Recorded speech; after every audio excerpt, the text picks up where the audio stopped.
demander à Dieu qu'il protège notre peuple et qu'il éclaire tous ses dirigeants.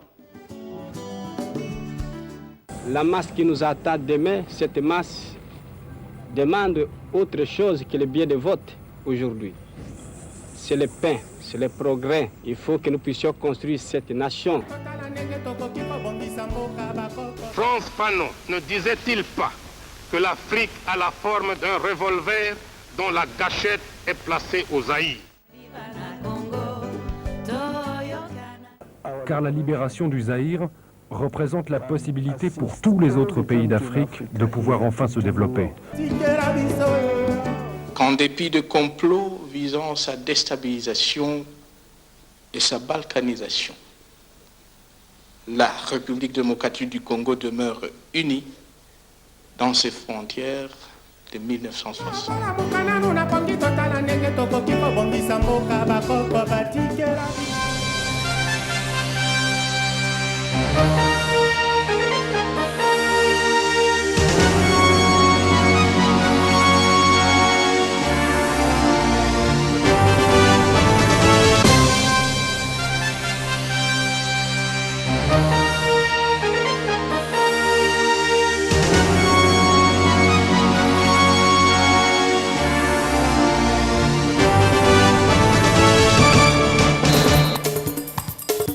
Mesdames et messieurs, bonsoir et bienvenue dans cette édition d'information dont voici le sommaire. Concertation nationale, tous les groupes thématiques ont déposé leurs conclusions partielles au Présidium. La question de la gestion consensuelle de l'État à l'issue de ce forum est saluée par le délégué des ex-groupes armés qui ont pris part à ces travaux. De l'autre côté, les sénateurs ont adopté ce samedi en plénière le calendrier des travaux de la session ordinaire. Le projet de loi du budget pour l'exercice 2014 figure parmi les matières à traiter pendant cette session ordinaire. Enfin, l'Observatoire des médias congolais et ses partenaires plaident pour le vote de la loi sur l'accès à l'information en République démocratique du Congo. C'était au cours d'une conférence débat à Fatima ce samedi. Voilà tout pour les titres. Bonsoir. Initialement fixé au samedi 28 septembre 2013, c'est la semaine prochaine qu'intervient, sauf imprévu, la clôture des concertations nationales. Quant à l'impact réel de ce forum, les premiers signaux sont rassurants selon bon nombre d'observateurs, notamment la levée des mesures de sécurité autour de la résidence d'Étienne Tshisekedi, président de l'UDPS, et l'appel à la fin du musellement de la presse. Des précisions dans ce commentaire de la rédaction avec Rossil Martin Bouyamba. C'est la semaine prochaine, sauf imprévu, que vont se clôturer les travaux des concertations nationales. En attendant, tous s'activent pour boucler tous les travaux ce week-end, de façon à permettre à la plénière de se pencher dès la semaine prochaine sur les résolutions et recommandations à proposer à la sanction du président de la République. Ce forum qui amorce le sprint final pour atteindre la ligne de départ et sur la voie de remplir sa mission, c'est de susciter un vent nouveau en vue de la cohésion nationale. Ces concertations nationales, pour les uns, ont été une occasion d'aborder sans complaisance les grands mots qui rongent la République démocratique du Congo en y apportant les remèdes appropriés. Pour les autres, ces assises ont marqué leur cible pour n'avoir pas associé tout le monde dès le début des discussions. Mais ce qui est sûr est que ce grand rendez-vous de l'histoire, même s'il n'aura certes pas réussi à poncer toutes les plaies, ni à trouver des solutions aux problèmes qui assaillent le pays, mais il aura le mérite de réunir autour d'une table les filles et fils de la République démocratique du Congo pour scruter l'avenir du pays en interrogeant le passé et en prenant en compte le présent. Et la question de la gestion consensuelle de l'État après les concertations nationales est saluée par les ex-groupes armés experts à ces assises. Dans un échange vendredi avec la presse, ils souhaitent que toutes les conclusions de ce forum national soient appliquées par un nouveau gouvernement qui émanerait d'une coalition majoritaire. Écoutez Jean-Pierre Amaury au micro d'Oscar Bakandoa. Les conclusions ou les résolutions qui seront prises par les concertations nationales devront être mises en application. Par qui? Ça ne doit pas rester lettre morte. Et ce n'est pas le gouvernement actuel qui a été investi par l'Assemblée nationale sur présentation de sa politique. Je crois qu'il y a matière à réflexion, parce qu'il y aura nouvelle matière. C'est ainsi que pour les groupes armés, la formation ou l'élargissement du gouvernement, incluant pour la cohésion nationale et dans l'intérêt de la population, l'élargissement du gouvernement ne serait qu'une bonne chose. Et c'est là à tous les échelons. Quant à leur rapport à ces travaux de concertation nationale, ces groupes armés qui ont participé comme experts dans le groupe thématique DDRR ont formulé des recommandations le vendredi au gouvernement pour qu'enfin l'autorité de l'État soit restaurée sur l'ensemble du territoire national. On les écoute sur ces propos recueillis par Oscar Bakandoa. Nous avons demandé que les gouvernements de la République démocratique du Congo investissent sincèrement dans la pacification de notre pays, en mettant en application les présents plans opérationnels, les plans que nous avons donnés en termes de contribution, pour donner d'une manière générale une dernière chance aux groupes armés encore actifs afin de punir les réfractaires. Deuxième recommandation, nous avons dit que mener un plaidoyer pour le retour encadré des personnes déplacées et les rapatriements organisés des réfugiés congolais se trouvant au Rwanda, au Burundi et en Tanzanie et en Ouganda. Créer un camp de réfugiés rwandais à 150 km de la frontière rwando-congolaise pour connaître avec exactitude leurs effectifs, leur originalité et leur octroyer les statuts de réfugiés pour un rapatriement organisé. Instituer un cadre de consolidation de la paix qui doit collaborer avec la base, le gouvernement et la communauté internationale. Nous avons même proposé au gouvernement de créer un ministère à son sein chargé de la réconciliation et de la consolidation de la paix si possible. Évaluer les résolutions et les recommandations pertinentes de la conférence des paix, de la conférence sur la paix, la sécurité et le développement des provinces du Nord Kivu et du Sud Kivu du 6 au 28 janvier 2008. Mettre en œuvre les résolutions de concertation nationale et se référer aux différents plans établis et amendés en plénière au programme Amani à Goma, car la teneur en vaut la peine. De leur côté, les délégués de la province orientale aux concertations nationales donnent de la voix, répartis dans différentes thématiques. Ils évaluent l'évolution des travaux et évoquent leur participation à ce grand forum. Monel Foboso pour les détails. Nous venons d'avoir ce matin une séance d'évaluation avec le Présidium. De façon générale, les travaux se déroulent bien et dans 48 heures, nous aurons terminé avec les travaux au niveau des thématiques. L'ultimatum est donné, mais la réalité sur le terrain demeure tout autre. Le cas le plus flagrant est celui de la thématique économie, secteur productif et finances publiques. Ici, les travaux piétinent. À la base de cette situation, l'ambition démesurée de certains concertateurs. Ce qui nous fait perdre le temps, c'est la prédominance des ambitions de quelques individus.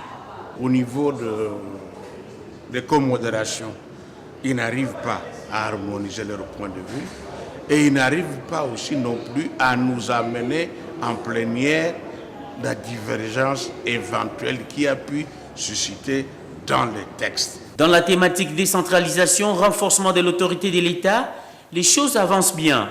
Les concertateurs ont même fini avec la mise en commun des travaux effectués dans 3 différents ateliers.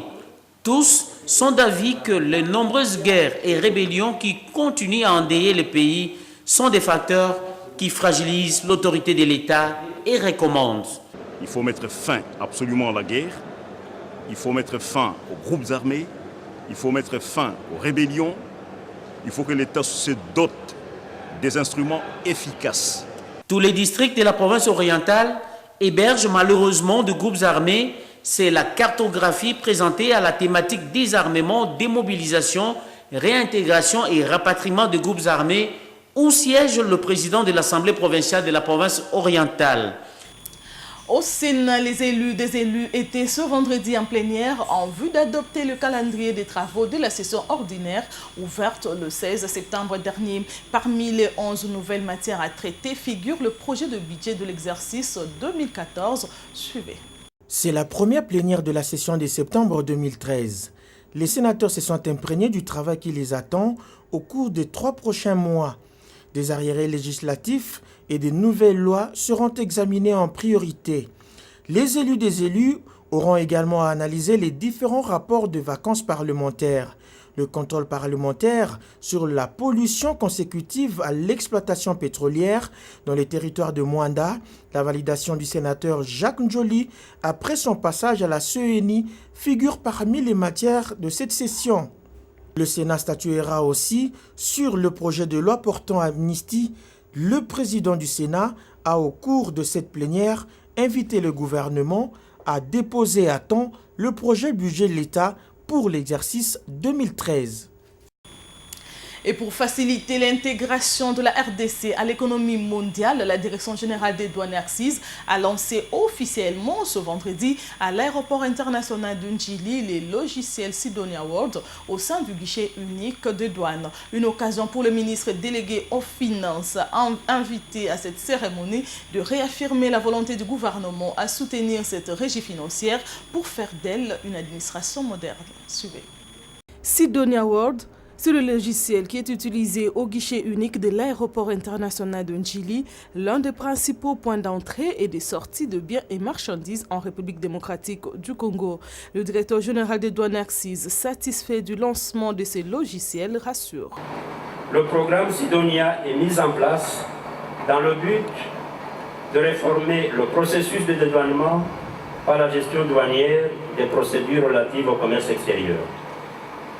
Il vise l'accélération du dédouanement par l'informatisation et la simplification des procédures, réduisant ainsi les délais de passage en douane des marchandises et les coûts y afférents. Le logiciel Sidonia fonctionne sur différents types de plateformes dans un environnement client-serveur. La stratégie de mise en œuvre de Sidonia a été développée pour répondre aux défis d'un programme de réforme complexe. Elle vise, la stratégie, à assurer le plein transfert du savoir-faire pour une maintenance nationale à long terme. Patrice Kitebi, ministre délégué aux Finances, pour sa part, promet le soutien du gouvernement pour faire de cette régie financière une administration moderne. Je réaffirme l'engagement de mon ministère à garantir son soutien aux efforts d'informatisation de la douane congolaise pour faire de la DGDA une administration moderne fonctionnant à terme sans papier, suivant les standards internationaux. Rien n'a été laissé au hasard, faisant d'une pierre deux coups. La haute direction de la DGDA a aussi lancé les travaux de réhabilitation du bureau de douane de Kinshasa Aéroport. Condamné par le tribunal militaire de garnison de Kinshasa-Gombe dans l'affaire qui oppose le pasteur Denis Lessi et le ministère public, la partie civile vient d'interjeter appel à la cour militaire de Kinshasa-Gombe au motif que le premier juge n'a pas démontré en quoi leur client Denis Lessi a incité l'adjudant Kasongo Wangoy à commettre des actes contraires à son devoir et à la discipline militaire. Des détails dans ces commentaires de la rédaction avec Mariam Boya. On s'y attendait. Tous les accusés condamnés par le tribunal militaire de garnison de Kinshasa-Gombe dans l'affaire qui opposait le ministère public, les partis civils Jean-Baptiste Ntawa et Ndrolia contre le pasteur Denis Lessi et consorts viennent d'interjeter appel à la cour militaire de Kinshasa-Gombe. Argument avancé, mal jugé. Un des conseils de condamnés a argué que le tribunal militaire n'aurait pas dû se déclarer compétent à connaître cette affaire. Pour cette partie, le premier juge n'a pas démontré en quoi le pasteur Denis Lessi a incité l'adjudant Kasongo Wangoy à commettre des actes contraires à son devoir et à la discipline militaire. Pour lui, ses clients doivent être tout simplement acquittés. Le vendredi 20 septembre dernier, Denis Lessi a été condamné avec admission de circonstances atténuantes pour sa qualité de pasteur et de prière faite pour la nation congolaise, ainsi que sa qualité de père de famille à 10 ans de prison ferme. L'adjudant Kassongo de la garde républicaine, qui trompait être chauffeur d'escorte de la garde rapprochée du président de la République, a été condamné avec admission de circonstances atténuantes en sa qualité de père de famille et délinquant primaire à 10 ans de servitude pénale principale pour association de malfaiteurs. L'étudiant Thierry Okinou, qui se faisait passer pour le petit frère du chef de l'État, a été condamné quant à lui avec des larges circonstances atténuantes du fait qu'il est étudiant et délinquant primaire à 5 ans de prison ferme pour association de malfaiteurs. La constitution de la partie civile Drolia a été déclarée recevable et fondée. On doit donc lui restituer la Jeep qui lui a été rendue par Denis Lessi et que ce dernier a reçu de l'apôtre Ntawa. L'action de la partie civile Ntawa a été rejetée du fait qu'il a utilisé des moyens illicites comme la corruption pour retrouver son poste ministériel. Il ne pourra réclamer ni les 135 000 $ qu'on lui a escroqués par les 3 malfaiteurs, ni la Jeep de son épouse qu'il a cédée à Denis Lessi. Lors du verdict du 20 septembre, le président du tribunal avait rappelé aux accusés qu'ils avaient la possibilité d'interjeter appel en déant 7 jours, ce qu'ils viennent de faire. 28 septembre, c'est aussi la journée de la rage. Selon l'OMS, environ 60 000 personnes meurent chaque année parce que mordues par un chien enragé. Sur terrain, précisément au centre des affaires, les personnes interrogées semblent ne pas connaître cette journée et invitent le ministère de tutelle à intensifier la sensibilisation et à rendre le vaccin contre la rage obligatoire. Mariam Boya. Contrairement aux autres journées, celle consacrée à la rage passe inaperçue à Kinshasa. Pas de manifestation officielle, pourtant cette journée est d'une grande importance car un animal enragé peut causer la mort s'il n'est pas vacciné. Dans l'opinion, on ignore tout de cette journée. Les quelques personnes interrogées tentent de donner la définition de ce fléau. La rage, c'est une maladie transmissible par un chien ou bien quelque chose d'animaux comme ça. En tout cas, c'est un peu difficile avec la conjoncture du pays. Il y a ceux qui hébergent des chiens, des rats, des chats, quelque chose comme ça. Mais jamais ils ont eu l'habitude d'aller vacciner leurs chiens. Si peut-être si ils étaient morts, tu vas mourir. Je conseille qu'ils leur vaccinent. Si vous voulez un chien, il faut d'abord le vacciner. Les plus informés souhaitent que cette journée soit vulgarisée pour que la population soit informée. Les gouvernements doivent fournir un effort à vulgariser la dite journée. Pour ceux qui hébergent le chien, il est important de faire vacciner cet animal pour éviter la rage. Le Centre de formation professionnelle en coupe et couture, la SAMA, vient de lancer sur le marché d'emploi 5 lauréates en coupe et couture. Le promoteur de ce centre a mis ses temps à profit pour inviter les jeunes à rejoindre ce groupe pour bénéficier d'une formation de qualité qui pourra les aider pour l'autoprise en charge. Mariam Boya et Dieu merci Suka. Après 9 mois de formation en coupe et couture, les lauréates du centre professionnel Salama viennent de recevoir leur diplôme. Pour l'ONG Fondation Lazare, cette première édition montre la détermination du promoteur de pousser la jeunesse congolaise au travail, comme le témoigne cette lauréate. L'esprit de créativité à qui nous exprimons notre gratitude. À nos formatrices qui ont ménagé un grand effort pour nous encadrer du début jusqu'à la fin de notre cycle de formation. De même, nous remercions nos parents qui ont accompli leur devoir par leur soutien financier, moral et matériel. Michel Munga, fondateur de cette organisation, a profité de cette cérémonie pour procéder à l'ouverture de l'édition 2014. Et surtout que c'est la toute première édition pour nous. C'est-à-dire nous lançons une grande invitation à tout celui qui veut avoir la formation pour se rendre utile dans la société. Évaluant avec les moyens du bord, la Fondation Lazare invite les personnes de bonne volonté à soutenir cette organisation qui s'emploie à former les jeunes espoirs de demain pour leur auto-prise en charge afin de lutter contre la pauvreté en République démocratique du Congo. Les retours de Dame la Pluie, c'est aussi les retours des inquiétudes pour la population de la commune de Massina Petro-Congo. Malgré les efforts consentis avec les moyens du bord pour rendre l'avenue abattoir accessible, beaucoup reste à faire. Ils sollicitent l'implication des autorités urbaines pour remédier à cette situation. Rosil Martin Bouyamba. L'avenue abattoir, l'une des plus importantes de la commune de Massina, de plus en plus son état se détériore aux grandes dames des usagers de cette avenue. Avec le retour de la pluie, ils sont plus que désemparés et lancent un SOS à l'autorité de la ville qui est en même temps leur élu. Comme ça, et ça la peine bien pour la biso côté.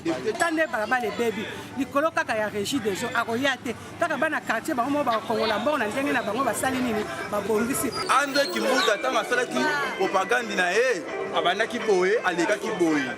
Mais sikoyo to comprendre avenue yo te tala yo mo na avenue ningi ko. Salite makasi. Cette avenue délabrée est un cas parmi tant d'autres dans la ville de Kinshasa. La grande question est de savoir si ces cris trouveront un écho favorable. En attendant, la population se démène tant bien que mal pour rendre cette avenue quelque peu praticable. Et c'est avec ce reportage de Rosil Martin Bouyamba que nous mettons fin à cette édition d'information. Merci de nous avoir suivis et bonne suite de programmes sur Télé 7, la télé républicaine.